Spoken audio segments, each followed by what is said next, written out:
Hello, everybody. Happy Wednesday. Chloe and I are here. Oh, y'all can't see her though. She just booped her head down. Chloe and I are here as we do. We're going to talk today about stress. And did you know that petting a dog relieves stress? Unless it's a dog that poops on your floor a lot. Ask me how I know. Okay, so we're going to talk about stress. We're going to talk about strategies, specifically free strategies that all of us can do to help reduce stress. And no, she's coughing. She always seems to do this as soon as I go live. She starts like making all these sounds.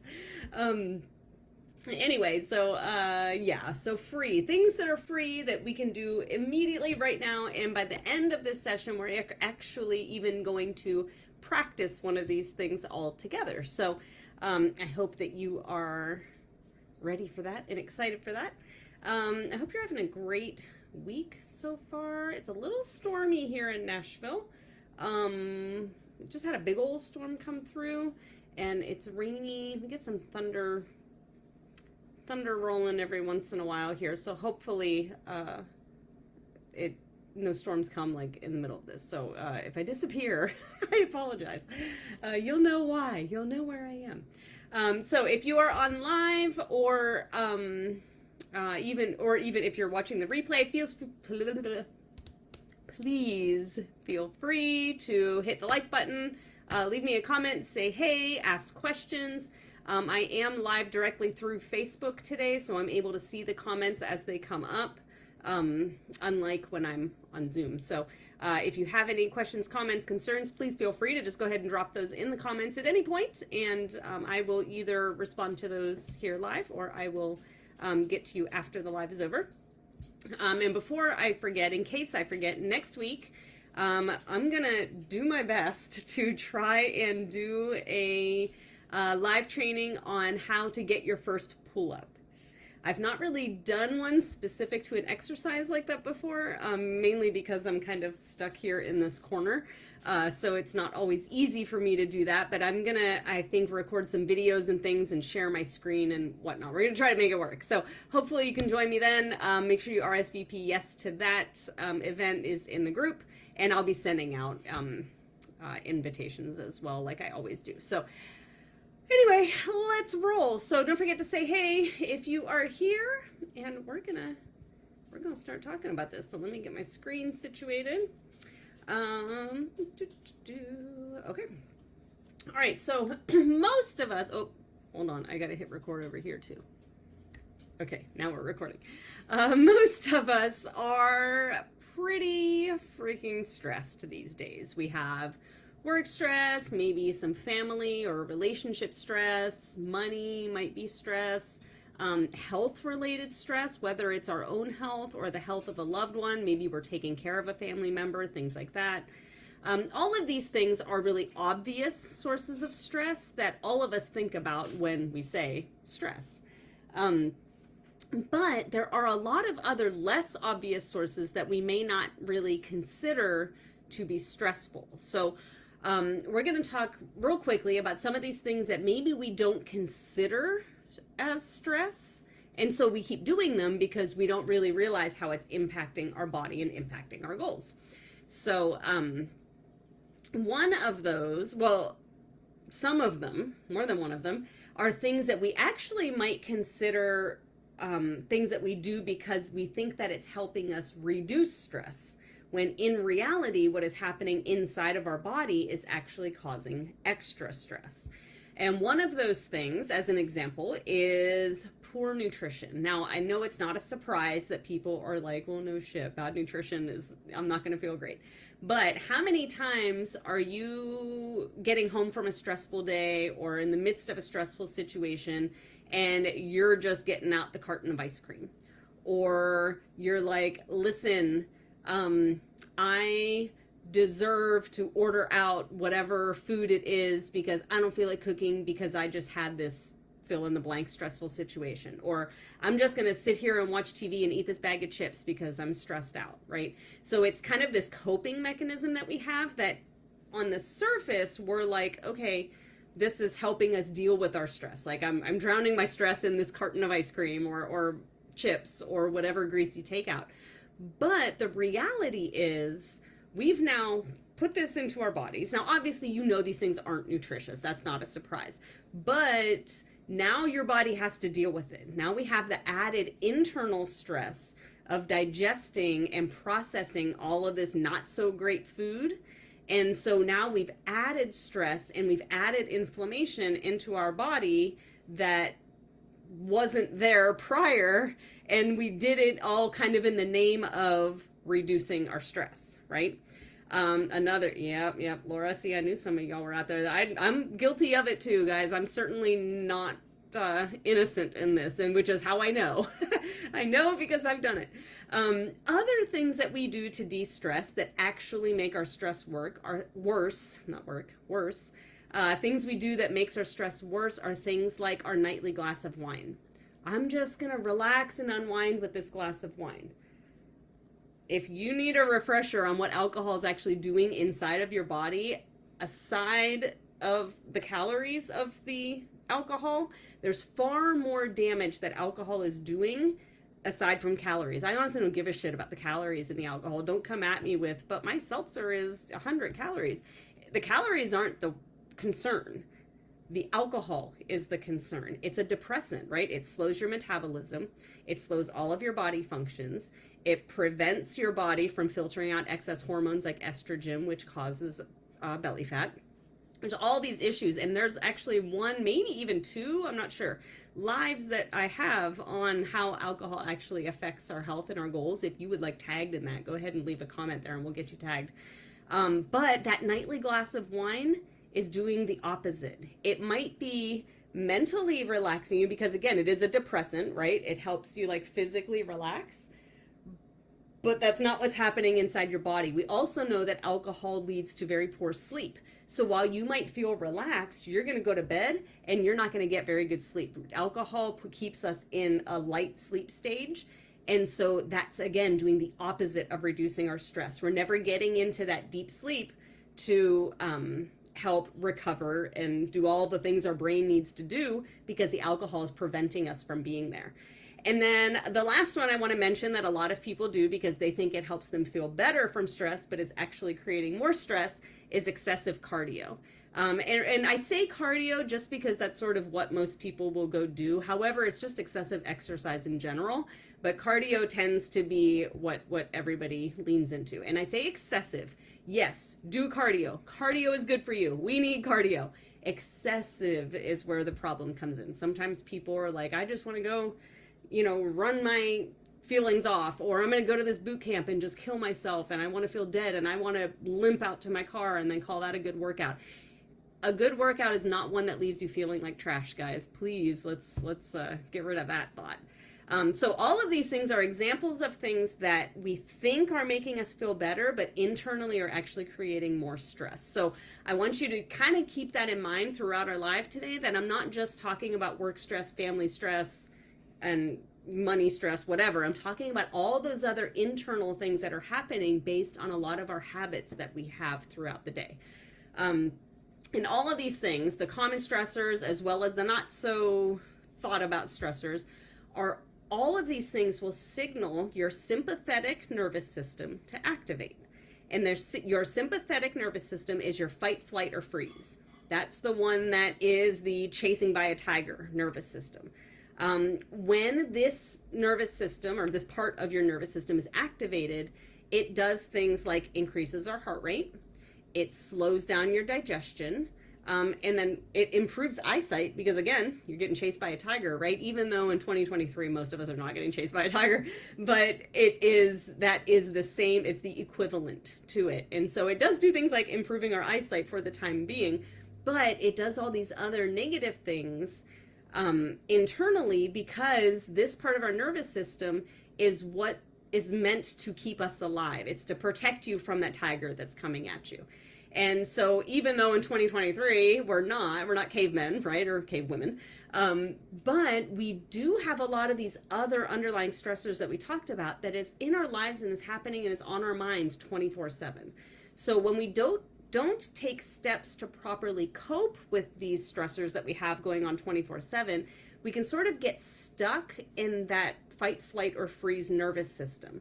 And it causes longer term issues with things like our digestion, because remember, this nervous system slows our digestion.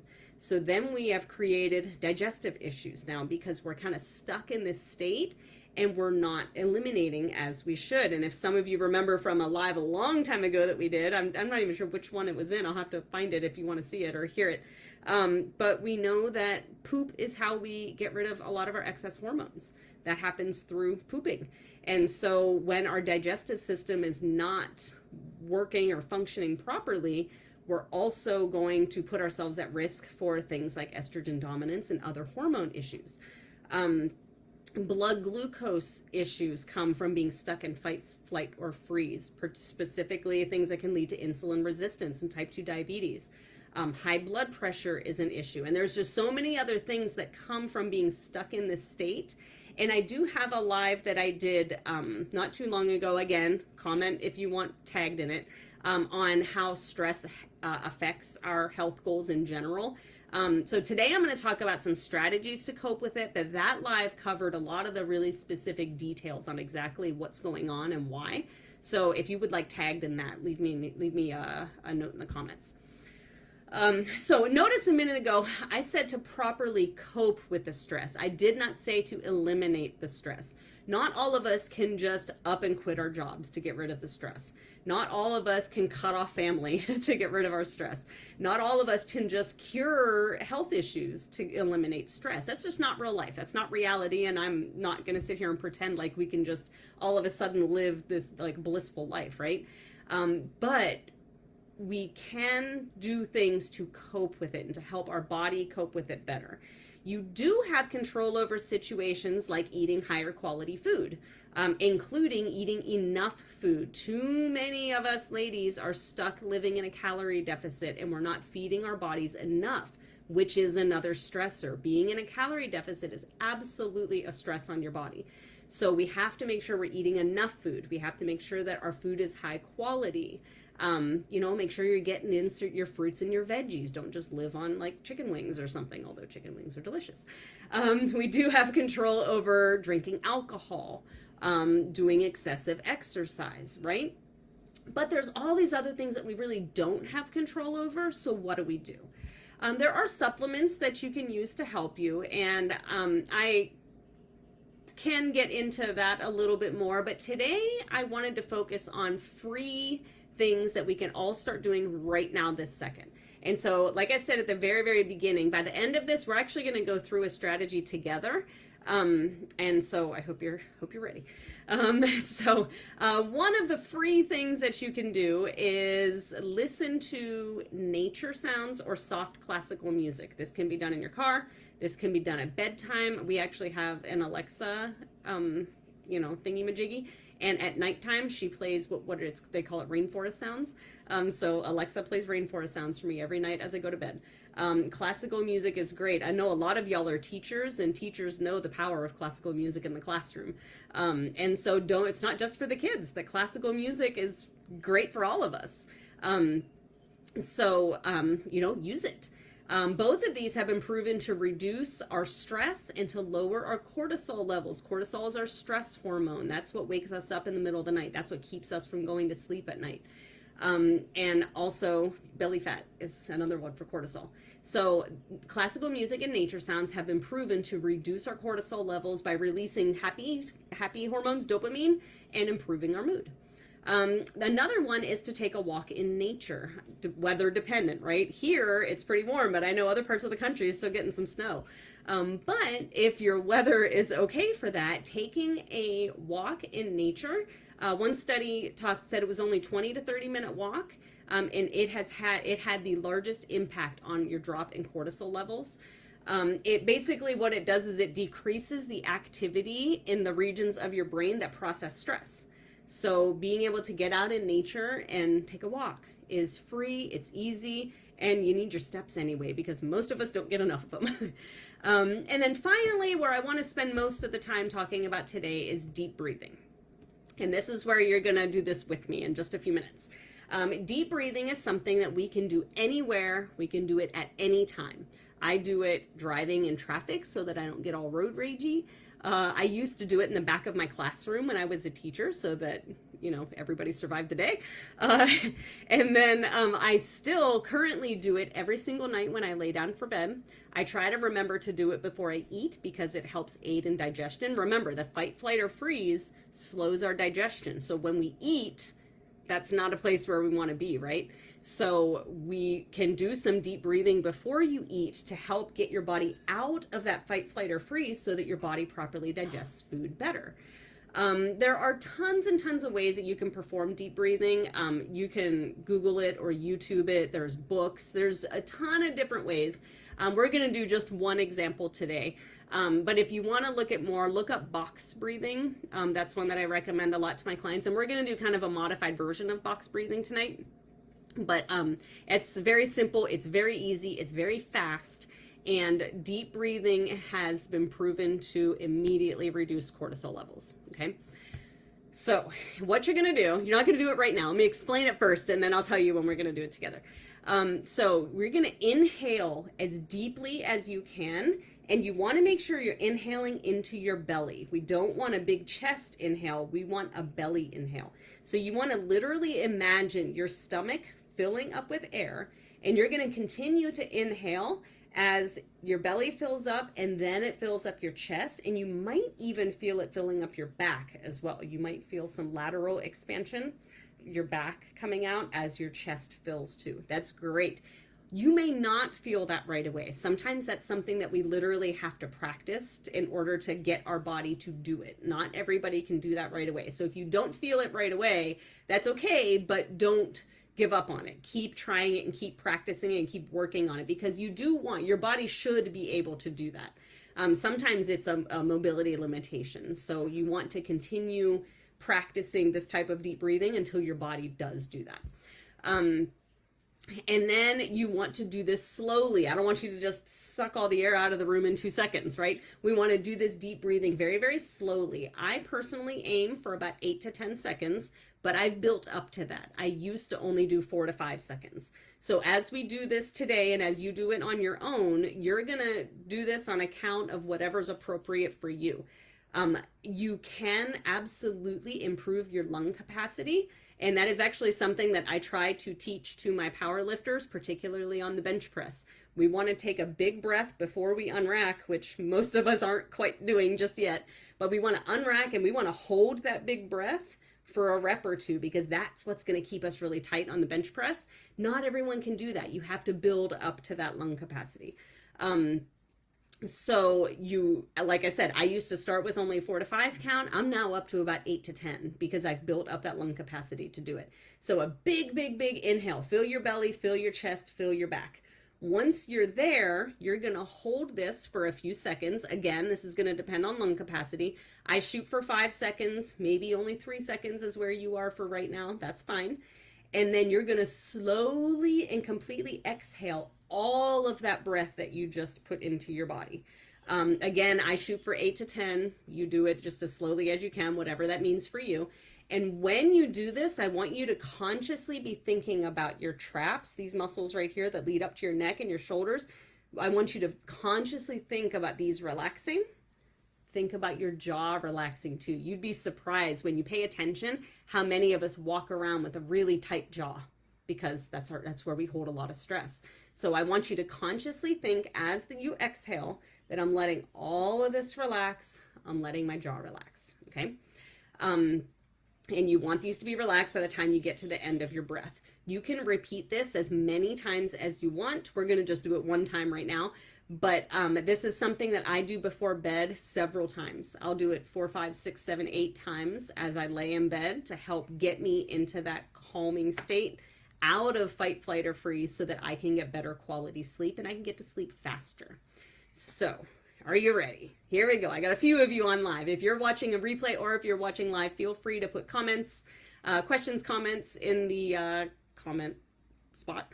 Give us a like on this video. Any kind of interaction we can get on any of our videos is always appreciated. So please do that.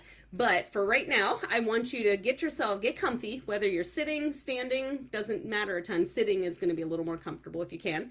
And try to get into kind of a quiet space. Like I said, I do this before bed, and I also mentioned earlier that I always have nature sounds playing when I go to bed, so I will do this, and I will try to imagine myself on the beach or wherever with my nature sounds playing as I do this, and that helps me relax. So I'm not going to do it with you, but I am going to count. So I want you to do it, and I'm going to count for you, okay? So sit up tall, and we want to sit up tall because that's going to help us get that air into our belly, and that's going to allow it to fill up our chest and into our back. And we're going to do this just on a 6 count today. So I'm not going to make you go 10 like I do. We're going to do this just on a 6 and get a feel for if you can make it for the full 6, if you think you can go more or whatever. So when you do this on your own, you have a plan. Okay, so I'm going to count, do all this on a 6 count. Are you ready? Okay, so when I start counting, you're going to slowly inhale into your belly, fill your chest, fill your back. Are you ready? So go ahead, start now. 1, 2, 3, 4, 5, 6. We're going to hold for 4. 1, 2, 3, 4. Now exhale. Think about your shoulders and your jaw. 1, 2, 3, 4, 5, and 6. How do you feel? Did it help? One round may not have helped a ton, but hopefully with that exhale, you can kind of feel that stress sort of melt off. So this is something, like I said, you probably want to do several rounds of that, but the big breath, the hold, and then the slow release should kind of help you start to sort of decompress and relax a little bit, okay? Let me know. Type in the comments. Did anybody actually do that with me, or was I just counting out into no man's land? Leave me a comment. Let me know what you think of that. Breath through the nose. Oh, that's a great question. Does your breath through your nose or your mouth matter? I prefer through the mouth.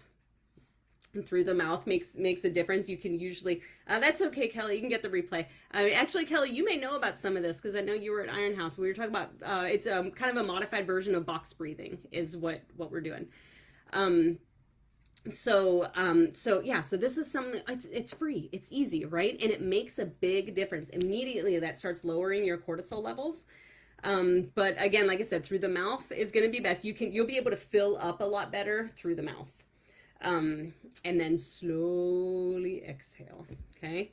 Yay. So like I said before, I do, 4, 5, even 6 rounds of this when I lay down and go to bed. I just close my eyes, sleep mask, nature sounds, and I do a few rounds of this. Oftentimes by the time I'm done, I'm ready to be passed out. I used to struggle falling asleep, and I don't anymore since I started doing deep breathing. Yep, Kelly, exactly. Before bed is a great, I do it every single night before bed. And like I said, don't forget to, y'all, I try to remember to do it before I eat as well, to help with digestion and stuff. To thunder and rain. Yeah. We used to do thunder and rain as well. And yeah, right, Catherine, a lot of us don't realize what's happening with our jaw until we consciously try to relax it. And then it's like, oh gosh, like what is happening here? We don't even know how stressed and how tight we are until we're consciously aware of it. Yay, I'm glad you guys did it, and I'm glad that it worked out well for you. If any of y'all are watching replay, obviously I'm talking right now to the ones that are on live, but if any of you are watching the replay, let me know. Tell me how that's feeling and what's going on. So again, there's no right or wrong way to do deep breathing, and there are a million different types of deep breathing. Like I said, go jump on YouTube or jump on Google, and there's even books on Amazon or whatever that you can order. That can teach you some different types of deep breathing. And there are some that fall in line kind of with meditation that are longer periods of deep breathing. But I really like this one because it's quick and it's easy. And then, like I said, too, over time, I've got that 6 count up to 8, up to 10. So I shoot for 8 to 10 seconds now. And that's even more kind of relaxing. The Mindful app on my Apple Watch. Yes, Devin. Oh, I love that. I didn't know Apple Watches had that. All you Apple Watch people, the Mindful app on your Apple Watch for some guided breathing. That's awesome. I love that they have that. Okay, so we know that we can't eliminate our stress, right? some of that stress is just going to be there. You can control some, you cannot control others. So when you can't control it, you've got strategies, you've got deep breathing, you've got nature walks, you've got eating quality food, classical music or nature sounds, and we can teach our bodies to cope better. Stress will destroy everything that is good. I promise you it will. It'll prevent muscle growth goals. It'll prevent fat loss goals. It prevents good sleep, which again cycles back to health, like body composition goals. Stress will destroy everything that is good. So if we can teach our body to cope with the stress better, then we can hopefully help work more towards a lot of our goals. Okay. So remember that next week I am going to, I think it was Catherine last week who asked about pull up, how to get your first pull up. So I've never really done an exercise specific live before, so we're gonna wing it, y'all, and we're gonna see what happens. So I'm gonna record some videos this weekend that I will share on my screen and kind of talk through and explain. So I hope you'll come back next week on Wednesday, where we're going to talk about how to help you get your first pull-up. And again, if there are any other topics that you would like to learn more about, or if you would like me to go more in depth on anything that I've already done, please leave that in the comments and let me know. I'm always listening. Just like last week, Catherine suggested the pull-up. And so here we are doing it. So I want to know what you want to know. When you want to know things, that helps me feel like I'm actually giving you the value you're looking for. So please always speak up if there's anything you'd like to learn more about. Yeah, so I will see you next week. Hopefully can help you get your first pull up. Go gentle with me because I'm not really sure if I'm going to do a very good job of that live, but we're going to see how it goes. But don't forget to, as always, make sure you drink your water, make sure you eat your protein, and go be awesome and adventurous. Do something new this week. I will talk to y'all later.